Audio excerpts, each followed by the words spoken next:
ثانی انٹرنیشنل حج عمرہ tours and travels. حج عمرہ جانے کے خواہش مند حضرات اسکرین پر دیے گئے نمبرز پر کال کریں۔ قرآن مجید میں اللہ تعالیٰ کا ارشاد ہے، اعوذ باللہ من الشیطان الرجیم واشربوا فی قلوبہم العجل، یعنی یہودیوں کو بچڑے کی محبت گھول کر پلا دی گئی۔ پتہ یہ چلا کہ نافرمانی اور گناہ کے نتیجے میں فضول، بے معنی، بے مطلب، لا یعنی اور بیہودہ چیزوں کی محبت انسان کے دل میں آ جاتی ہے۔ حضرت سفیان ابن عیینہ رحمۃ اللہ علیہ سے کسی نے کہا کہ خواہشات کی راہ پر چلنے والے اپنی خواہشات سے، اپنی چاہتوں سے، اپنی لذتوں سے بہت ہی زیادہ محبت کرتے ہیں، ایسا کیوں؟ تو حضرت نے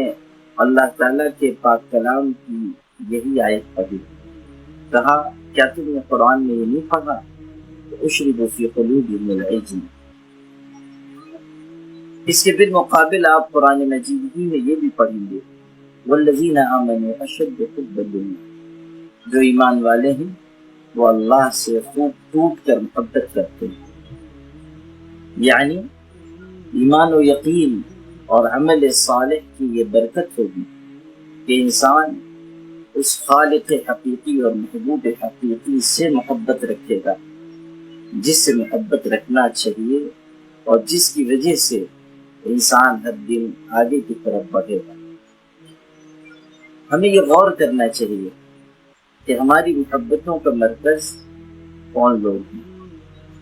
ہماری محبتیں کن چیزوں کے ساتھ ہیں، ہماری چاہتیں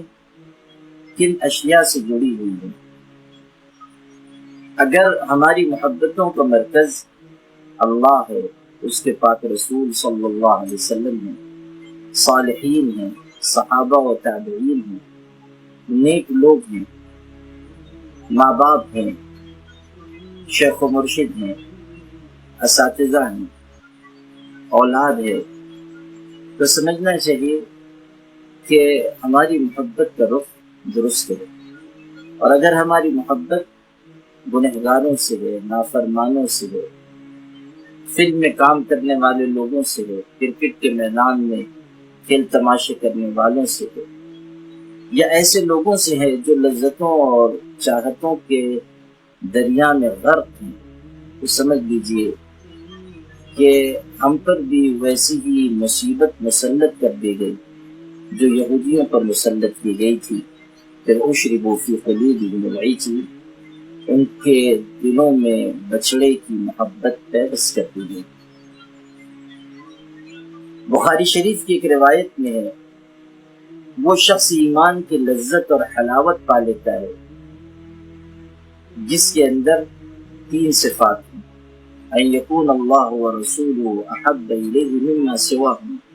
اللہ اس کے رسول سے سب سے زیادہ محبت ہو، کسی سے محبت ہو صرف اللہ کے لیے، اور کفر میں لوٹنا اسی طرح ناپسند ہو جیسے ایمان، جیسے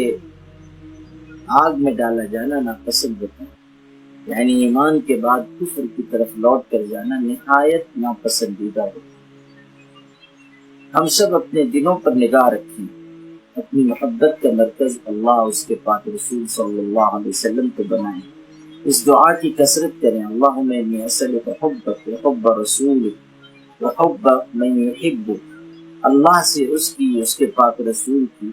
اور جن سے اللہ کو محبت ہے ان کی محبت مانگے، تو یہ محبت اللہ کی محبت تک پہنچانے والی ہے۔ اللہ تعالیٰ ہم سب کو نصیب فرمائے۔